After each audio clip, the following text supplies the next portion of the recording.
Hey there, boys and girls, and welcome to episode 166 of Sonic Boom TV. This is a contest entry video. This one is for a contest started by Aaron Mutha Alamare. It's his triple threat contest. It's really easy to do. It's celebrating his 3 years in the vinyl community. But the contest basically is you shout out 3 channels you like, and show 3 albums by 3 different artists that are the third album. Excuse me, let me start that over. 3 albums by 3 different artists that are the third album by the artist, and the album that is your favorite or the best by the artist. Okay, so 2 out of the 3 will definitely be that for me. The third one, kind of maybe. I don't know. So we'll just start with that. So let's start off with talking about some of the channels that I watch pretty much every day. A couple times a week at least. Some of them put out more content than others, but they have a back catalog of videos that I can always go back and look at stuff that I've missed. And I've been doing that on a lot of the channels that I've been watching. Some of them have tons of fans. These people that I'm going to show have, I think, less than 400 or 500 subscribers. I'm not one to do pushes for subscribers because, long story short, the more subscribers you have, the more they want you to advertise on YouTube. And not a lot of people do it that I've noticed, but YouTube will start bugging you. Hey, you should do this, you should do this. And I have a lifetime ban with the advertisers from YouTube because of a website I put together for my comic book that I used to do, featuring this is one of the characters right here. And there was a thing where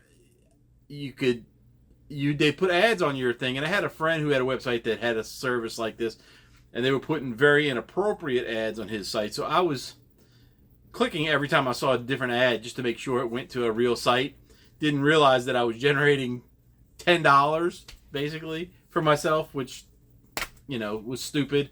So they figured it out that I was clicking on these things, but I wasn't like clicking on it ridiculously. It just happened to be one of these ads was for like Coca-Cola or something, and there was different ones, and I clicked on all of them, and they all gave me like $2 each.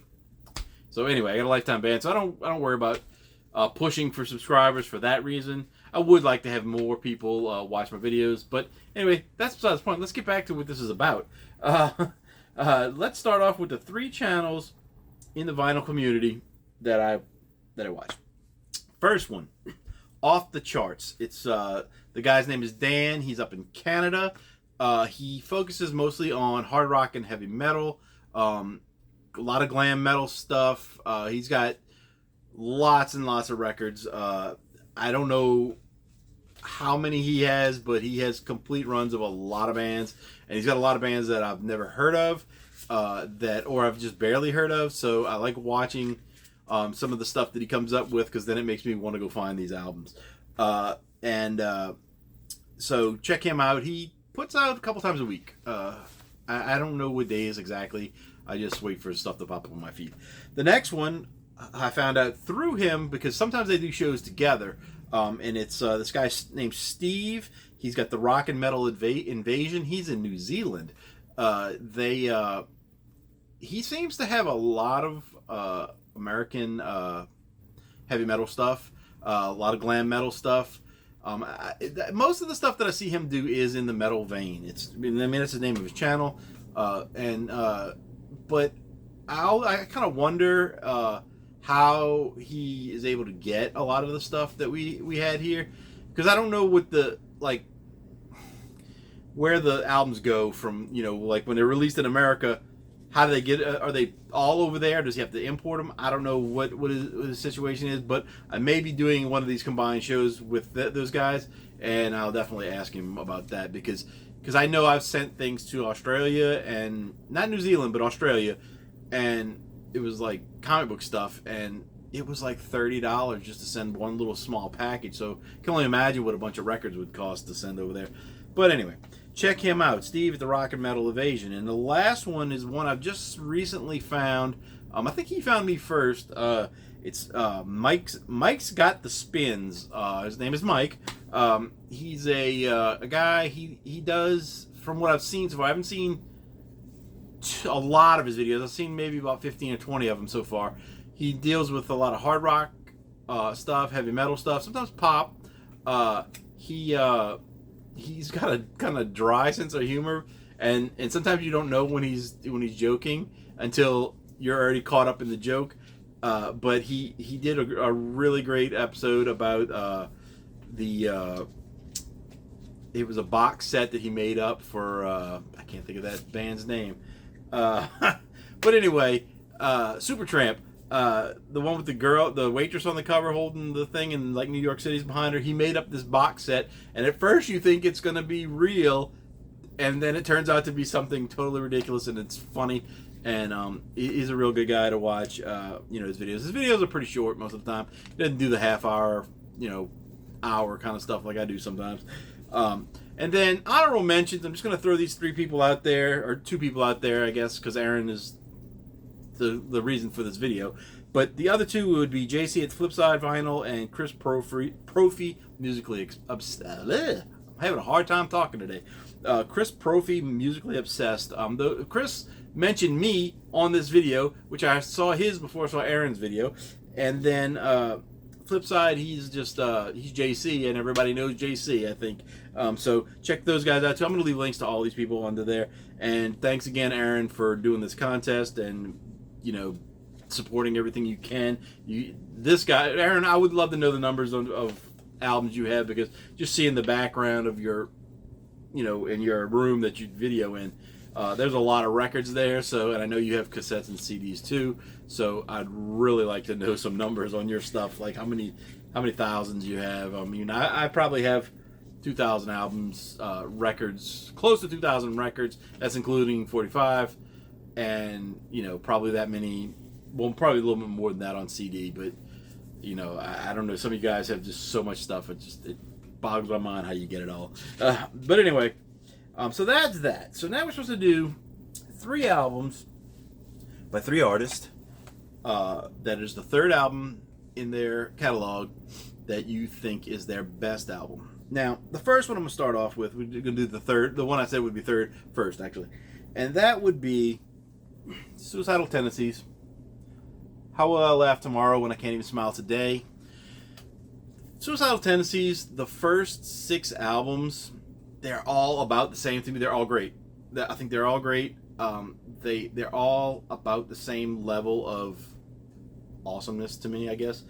This one, the vinyl, I don't have the vinyl yet. I was going to buy it a couple months ago, and I had to put it on hold for a little bit, so I'm just kind of waiting on it. I'm going to get it. But this one has an extra song on the CD that's only available on CD. It's Suicidal Mania. There's 11 songs instead of 10. That was only available on CD, and I think they said it was on a soundtrack or something like that I read. But it's just an extra song that's only on this, and I didn't know that for years and years and years until, I don't know, maybe a couple years ago. But anyway, this one, the song you really want to hear is How Will I Laugh Tomorrow, and there are 2 versions, I believe, on this. No, there's only 1 version on this. There's another album that has another version of it. But Trip at the Brain, Pledge Your Allegiance, Hearing Voices, How Will I Laugh Tomorrow, Surf and Slam, I Don't Want to Wake Up. It's just really good. It's punk rock, kind of that Southern California punk rock.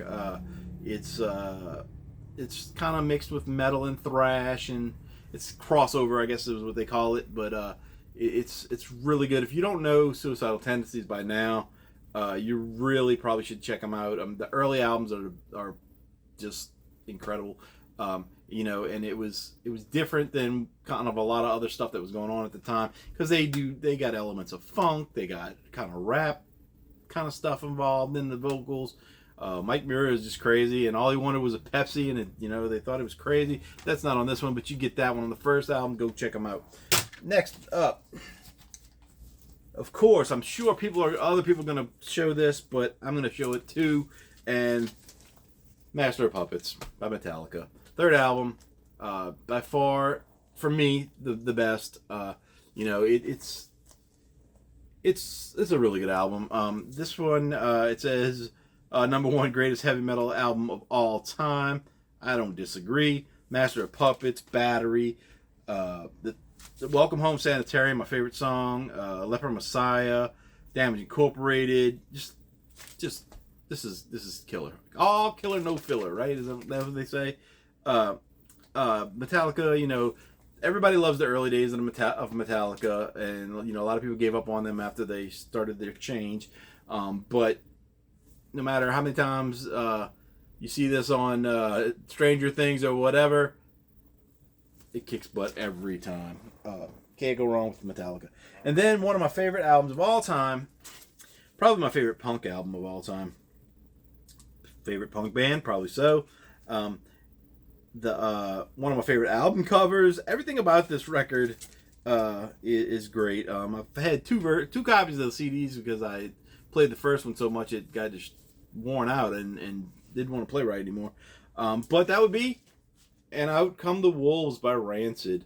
This album is awesome. It has I don't know the number. Probably like 19 songs on it. You know, everybody knows Time Bomb and I think they had another hit. Let's just go through. Maxwell Murder is great. Roots Radicals, Time Bomb, Junkie Man, Listed MIA, Ruby Soho. That's the other hit. Everybody knows Time Bomb and Ruby Soho probably. Daily City Train, Journey to the End of the East Bay is one of my favorite songs of all time. Any songs? It's a song about Operation Ivy, the band that they were before they became Rancid. You know, some of the members were in that, and that was more of a ska punk kind of thing. Not that Rancid doesn't include ska, because they do. It's just a little different than what Operation Ivy was. She's Automatic, Old Friend, Disorder and Disarray, The War's End, another one of my favorite songs of all time. That's about a kid being a punk rocker and his parents don't like it. You Don't Care Nothing, As Wicked, Avenues and Alleyways. Just this is it. This is to me is one of the best punk rock albums of all time. And you know, people would argue with that because they'll say, oh, they're not punk enough, but they're just right punk enough. They blend a lot of different things. You know, they got the ska, reggae, which kind of go together anyway, punk, street punk kind of stuff. You know, it's not hardcore. I'm not gonna say that, but you know, there's a lot of different elements they put into this, and such a great album. If you haven't heard this, you should definitely get it. It's amazing, and I love that cover.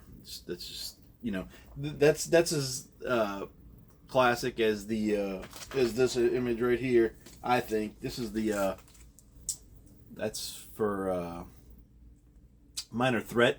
Everybody knows that picture. Well, everybody should know that picture too. And that's Tim Armstrong, kneeling down or whatever. So that's it for this episode. I hope you guys can check out those channels. Hope you guys check out some of those albums. And come back for more silliness and fun on the Sonic Boom TV.